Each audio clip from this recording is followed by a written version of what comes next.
So the Beis HaLevi explains very beautifully. Why did Reuven switch the beds?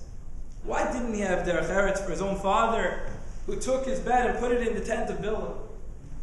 Reuven made a cheshbon. Reuven made a calculation, and he thought to himself that all of the children, all of the Shvatim have been born. There are many Mamre Chazal that explain the Kedusha of Klal Yisrael depended upon having 12 Shvatim, 12 sons, and they've all been born already. Therefore, if they've all been born, now Yaakov being in a tent is purely al kavod for that particular woman. There's no reason for Yaakov to be and show kavod to a maidservant, to a shivcha, and should be in the tent of his mother Leah. Yaakov had a different cheshbon.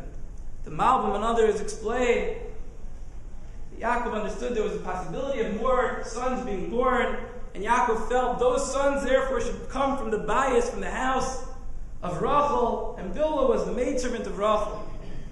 And Reuven here, when Yosef perhaps would be lost, recognized and realized, wait a minute, now there may only be 11 Shvatim, and the entire Kedusha, the entire holiness of Klal Yisrael would be lost forever. And that is where he realized maybe he made a mistake, and he did tshuva upon that act. When Reuven did that Maisa was in no way to be moireh, to rebel against his father, rebel against God. That chait, that sin that Reuven did, was a rationalization. That chait that Reuven did was a lacking of proper logic. And therefore the tshuva that Reuven was doing was not on a normal avera where one has a taiva, where one has some sort of emotional pull just to go against the Ribono Shalom, but it was a real logical equation which faulted him. That's a very different type of tshuva, a very different type of avera. And that, the Medrash tells us, is the first case of tshuva in the Torah, thereby teaching us what? That what tshuva is all about is going back and opening up ourselves with all integrity and all honesty, to be as objectively truthful as possible. Reuven had a subjective influence in his decision-making, obviously. He was pulled and pushed by the desire and the kavod he had for his own mother. If we think about the times in our lives when we don't act b'derech Hashem, when we don't necessarily do what it is that Ribono Shalom wants from us, most often it is not chas v'sholom, we're moireh b'Hashem, that we just want to rebel and don't want to listen and don't want to follow the Ribono Shalom, but we rationalize and we convince ourselves that this is emes, that this is right. The tshuva we have to do during these Yom Noraim, the tshuva to be objectively honest and come back to that relationship with the Ribono Shalom, recognizing and realizing what the Ribono Shalom wants from us. Das is emes. That's all that is emes. Not allowing our own desires and our own thought process to pull us and cause us to stray away from what the Ribono Shalom wants. Throughout Rosh Hashanah, throughout Elul already, there's tremendous focus on Akedas Yitzchak. We know the shofar that we blow is symbolizing many different things. Rav Cohen has about a list of 10, I believe.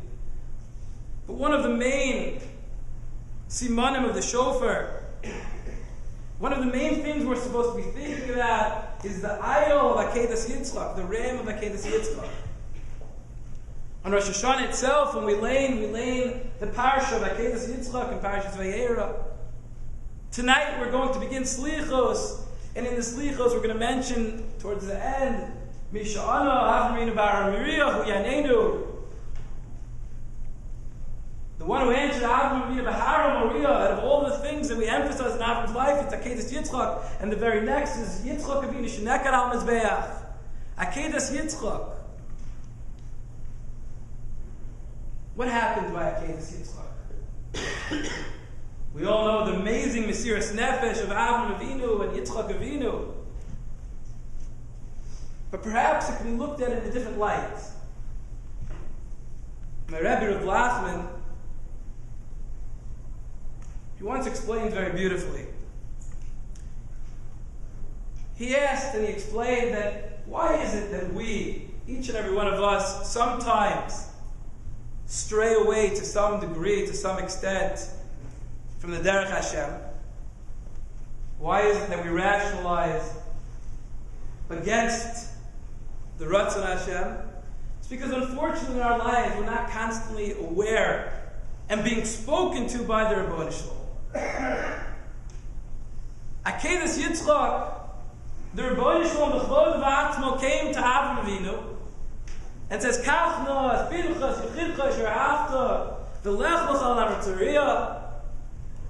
Avram Avinu is told by the Rebbeinu Shalom, take your son and perform Akedas Yitzchak. Now, obviously, that's going to be very, very difficult. His son was 37 years old, who he loved, to shecht one son, we understand would be done with tremendous tears, tremendous sadness. But if the Rebbeinu Shalom himself asked him to do it, we're going to say no to the Rebbeinu Shalom. It's hard to understand why it was such a great nisayon, perhaps. What was the great test? What was the great trial, tribulation? If Rebbeinu Shalom, the Chvod, the Rebbeinu Shalom himself asked of Avram to do this tremendous mitzvah. So my Rabbi explains very beautifully. If we understand, the Rambam in Hilchos Nevuah explained that only one Navi, only Moshe Rabbeinu, spoke to the Rebbeinu Shalom panim el panim. Ba'achplaklaria me'ira. Only Moshe Rabbeinu actually had conversation with God. Every other Navi, including Avram Avinu, fell into some sort of tardema, fell into a trance, and in that trance had some sort of chalom, some sort of dream. And in that dream, that Navi then had to go and understand and interpret that dream into a message from the Rebbeinu Shalom. And that dream was not necessarily so clear, as we all dream. And that Navi, with that Navi's tremendous chachma of Torah and chachma of this world and chachma of the Rebbeinu Shalom, as if you look in the Rambam, when he explains who the Navi had to be with tremendous midos and tremendous chachma, was then able to take that image and interpret it into what the Rebbeinu Shalom wanted to send to that Navi.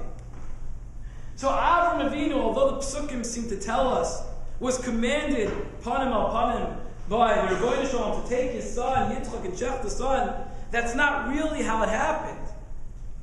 That was how he interpreted the dream, but it was still a dream that he needed to interpret. And Avram Avinu, therefore, had a tremendous nisayon, a tremendous test. And that test was to be objectively honest. That test was to look into this tzivoy, to look in this commandment from the Rebbeinu Shalom, and say, even though all of my desires and my ulterior motives and my taiva, my emotions, saying the last thing in the world I'd want to do is shecht my son. So if I wanted to, I could take this dream and decide that it can't be the Rabbi Shalom wanted me to shecht my son. All he really sent me was to tie him up with a rope and bring him up, symbolizing a korban, and then I'll go and shecht some other animal. He could have decided, as happened in the end. He could have been subjective to that message. The nisayon of Akedas Yitzchak, the nisayon of being an Eved Hashem, is to be objectively and brutally honest with ourselves, and objectively and brutally honest with the Rebbeinu Shalom. That was Akedas Yitzchak. That's why there's such emphasis during these days of honesty, these days of rebuilding our relationship with the Rebbeinu Shalom. That is why in Akedas Yitzchak the pasuk says, "Ki ata yadati ki yarei Elokim ata." Now I know you're a God-fearing individual. Only now. Avram Avinu passed already 9 tests. Avram Avinu threw himself in a fire. Avram Avinu left his household. But all of those, I'm not going to go through them now, but all of those can be looked at as done out of Ahavas Hashem. He understood why, it made sense. There was no nisayon in the sense of struggling between my own personal desires and the desires of the Ribono Shel Olam.